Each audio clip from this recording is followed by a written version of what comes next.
This is a difficult video because I'm going to say a lot in a little bit of time. My name is Dr. Carol Blaney. I have a theory called the Blaney theory of etheric flux, and the premise of the theory which we will be addressing today is that consciousness is space-time being warped. And warped space-time is actually a dynamic phenomenon of space moving in time, and since it's not moving at a constant velocity, because that's meaningless, space at a constant velocity doesn't really have much of an effect, if any, but I'm talking about accelerating space. And if you look at Einstein's theory of general relativity, oh, I'm very aware of that. Oh, I'm glad you are. Hello, Terrence McKenna. Welcome to our show. Hello, I didn't know it was a show. Well, it's just a discussion. Yes, as I was saying, consciousness is mushrooms. No, consciousness is the fact that there is a fluid in the universe of zero viscosity, yes, and zero density. I've thought similar things myself. And this fluid moves at an accelerated rate, and that's what defines gravity.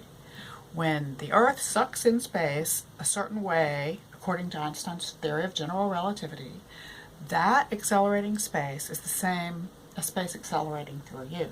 No, you didn't say it right. Oh, how would I have said it? A person accelerating through space is the same as space accelerating through their body, like aka standing on the surface of a massive body such as Earth. You mean body? Yes, body. A massive body such as the Earth. That space accelerates into your body from head to toe. Yes, a little bit stays in the body and circulates in its matter because matter has gravity. Agreed. And some of it goes through into the Earth because the Earth has mass and it sucks in space as well. Agreed. And would you agree that this is Einstein's theory of general relativity? Indeed it is. You are talking about it a little bit differently, but I kind of like it. It makes more sense. We're a fluid. Yes, we're a fluid, and space is a fluid, and space flows into mass. But what happens then? Well, that's a whole nother thing. That is another long discussion, which I have addressed in many of my videos in the YouTube channel called Dr. Blaney Physics. Yes, indeed. Check it out, ladies and gentlemen. But back to the point. What were you saying? Consciousness is this etheric flux that flows into our bodies and through our bodies. You could consider it prana. It is probably what the ancient Indian people called prana. You talk a lot. Yes, and so this prana, this etheric flux, we're going to call it consciousness and awareness because we have one ability as sentient beings. And that is? To take mushrooms? No, you always talk about that. We have one goal, and that is to where do we want to put our consciousness? Do we want to put our consciousness in our thoughts? Or do we want to, like Eckhart Tolle teaches, take that consciousness out of our thoughts and put it into a more useful place, such as into what our body is feeling, into what we're feeling, into our hearts and our organs and our connection to the earth. I like the latter, yes. It is a good thing to do. Well, so that is my conclusion. What was the original question? Oh, I forgot to say what the original question was. The original question is, should I follow the people that want to be Republican or the people that want to be Democrat? Yin and yang. Should I follow the masculine view of commerce, and commerce is God, and commerce will rule the world, and everybody else will be just slaves running the system so that the few people at the top can get rich? Or should I follow everybody's independence with the risk that everything turns into chaos? Well, now I think it's an easy choice. Yes. Anyway, everything on the news, there's people protesting, there's other people that urge everyone to stay home. What's right? I don't know what's right.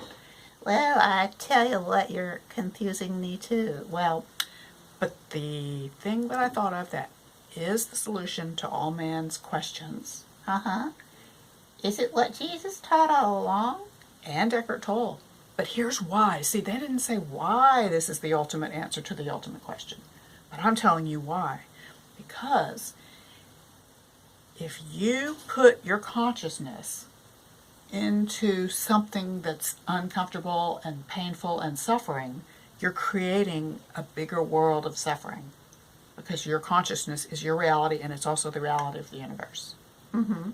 But if you put your consciousness into something good and joyful, then you're creating an entity that's joyful.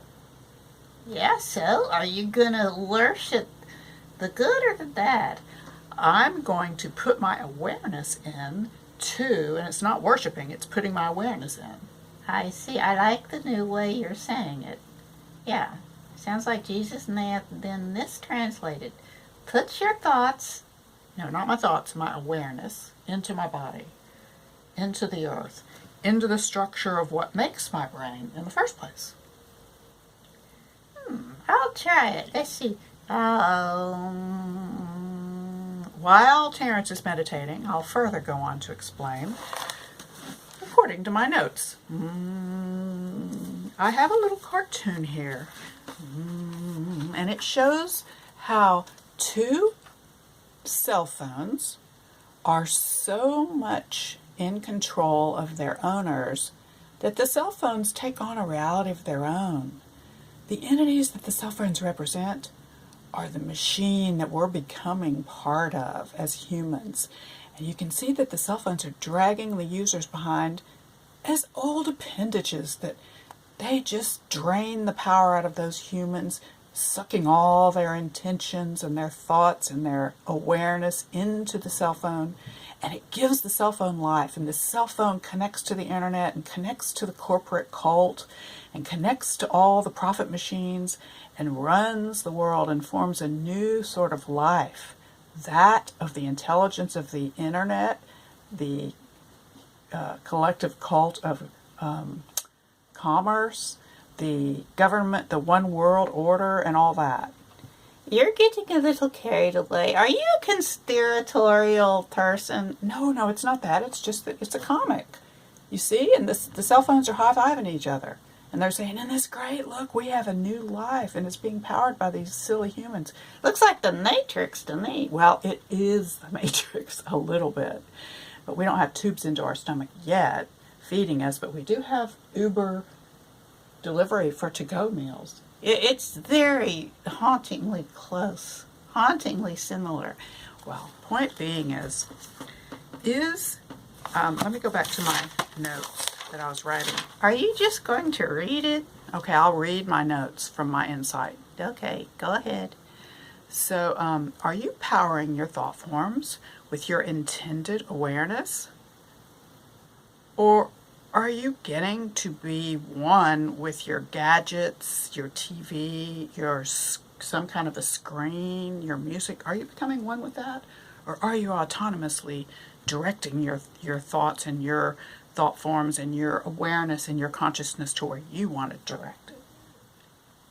Are you directing your attention and your attention, that is your consciousness, Your etheric flux, yes, the direction of your space-time warpage, your gravity, which is your awareness. yes. Are you directing this etheric flux awareness to your body? To the flux that flows into your body? And how that feels? Are you directing it there? Always. Mushrooms taught me that. Oh, that's right.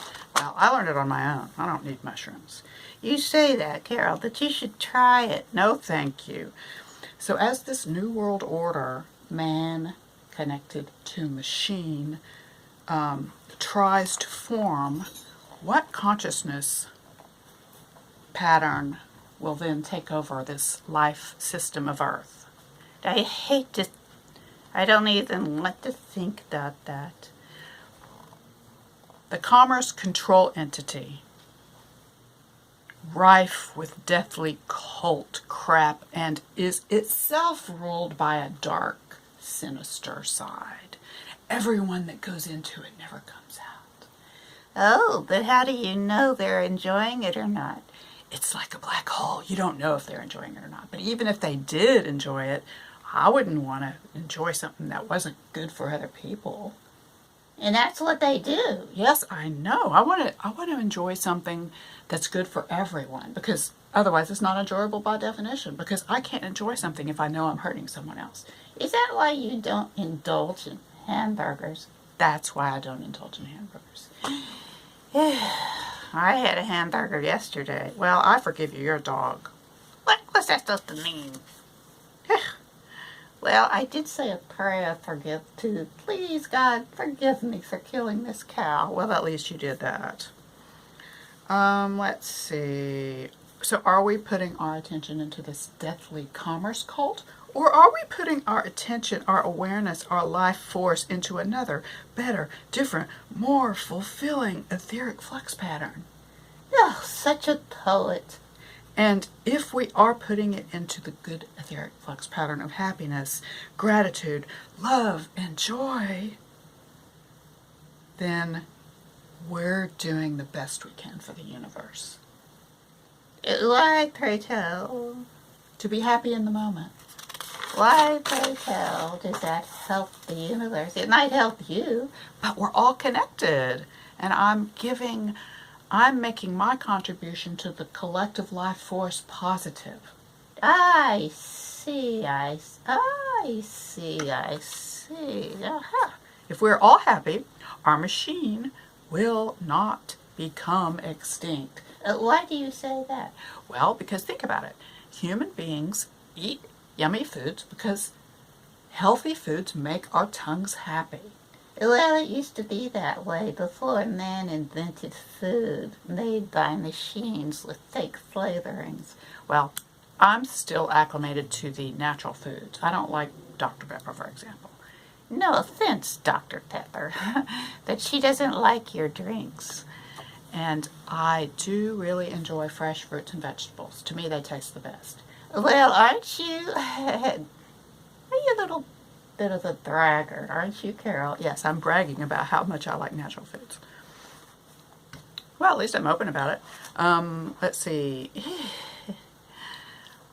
Are we enjoying one another in love and respect, acceptance and relaxation, accepting the moment? Is the only form, that is the only etheric flux pattern that will survive the form that is happy, such as the happiness we feel when we eat healthy food? Well, if that were true, yes. Well, how about the love we feel when we make love and make a child? Oh, now there you go. I like that idea. Yeah, I mean, if it didn't feel good to procreate, then we wouldn't have children and survive. True, true. Yes, true indeed.